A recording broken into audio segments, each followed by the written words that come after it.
I accidentally pushed the stop button with my book on the um, keyboard, and therefore there's going to be a part A and a part B to this lecture. Um, since I don't remember how long the other part of the lecture was, I'm going to try to bring this to a close in about 15 minutes, and I think that'll be about 50 minutes for class. So, anyway, what are the implications then of Book 6 and 7? We've talked on some of these in the last lecture, but we'll try to bring these to complete reflection here. So, the first and important lesson that you learn from Book 6 and 7 is that the world is good, life is good.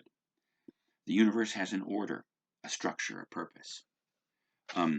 Human life has a purpose, a meaning that transcends culture and personality and is embedded not only in our very human souls, but in the very construction of the universe. Because after all, the universe produced the human soul.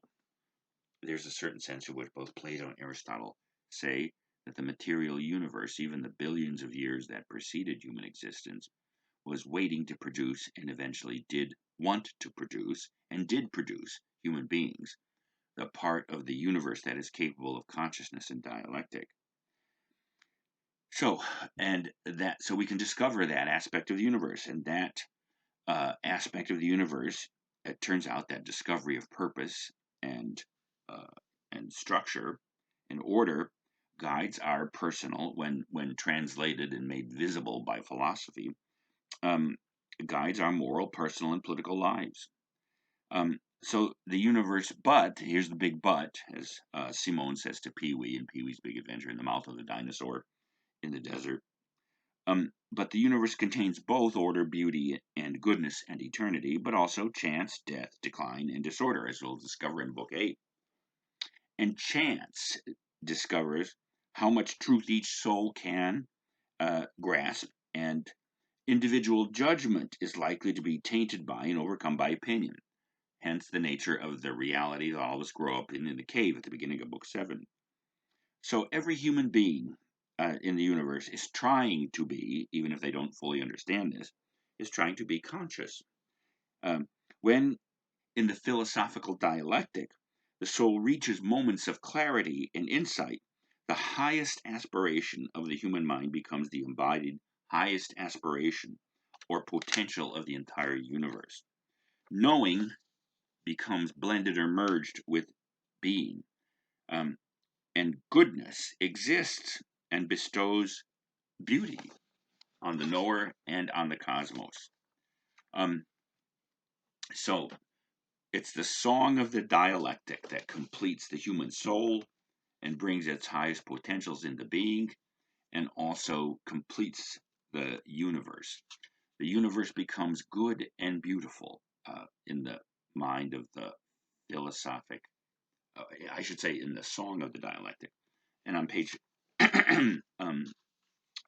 the marginal note of 532 is in some ways the loveliest expression of this song of the dialectic.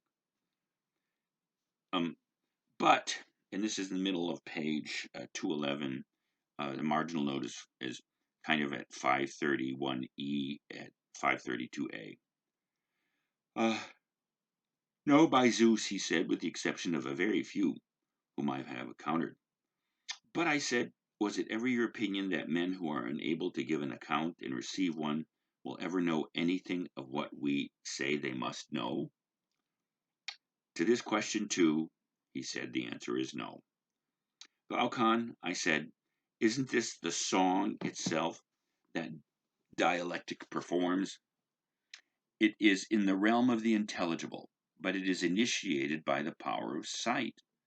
We said that sight at last tries to look at the animals themselves, and at stars themselves, and then finally at the sun itself. So also when a man tries by discussion, by means of argument, without the use of any of the senses, to attain each thing that is and doesn't give up before he grasps by intellection itself that which is good itself, he comes to the very end of the intelligible realm just as the other man that was then at the end of the visible. That's entirely certain, he said. What then? Don't you call this journey dialectic? Of course. The song of the dialectic. Um, so this goes back to what I was discussing in the previous lecture as the rejection of hedonism. Because when Glaucon says in book 6, as you know, that you don't mean that the good is pleasure, and Socrates says, hush. Here, it turns out, you get the other side of the equation, or the other version of this, that the pleasure is not the good, but the good is beautiful, pleasurable. So the dialectic is the universe. It's the soul of the individual human being and the souls, the philosophic souls who could participate in this conversation that brings one up to the merge of knowledge and being, to true knowledge, separated out of, grounded in, but separated out of refining opinion. I just occurred to me, that's perhaps the best analogy. The song of the dialectic is a form of refinement, and opinion, which we saw is really where every human being sort of starts and floats, is the ground of philosophic truth. But what the dialectic does is take the minds engaged in this kind of conversation pursuit and refines their consciousness so that they learn to turn away from opinion up to knowledge. So in this activity, the universe completes itself and comes into being. And because the knower knows being, and being and knowing converge, and the two sides of the divided line become overcome, so to speak, in a sort of synthetic unity. Where does it occur? It occurs between the love of friends for each other's souls and minds.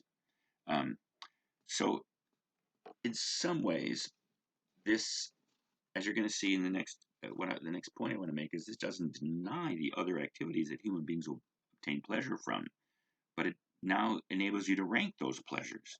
So the dialectic not only brings human beings to philosophical consciousness, the truth that's revealed in philosophy is the truth that brings order and virtue and ultimately justice to the individual soul and to the societies that crave it, even if they don't understand that they crave it. And this means that it points this highest pleasure, but the pleasure that's pleasurable because it's good also enables you to rank the other pleasures that are available to human beings, such as comforting religious beliefs, such as patriotism and love of country, which are pleasurable, happy marriages and families, prosperity and material abundance, and helps to rank and order them. So this is why you can rank as higher and lower certain kinds of activities. This is why dying for your country is superior to building up a flourishing business, and why building up a flourishing business is better than sitting on the couch watching television, while raising good and happy children is superior to drug addiction and gambling. Again, we're going to see this theme of human life requiring the ranking of the pleasures.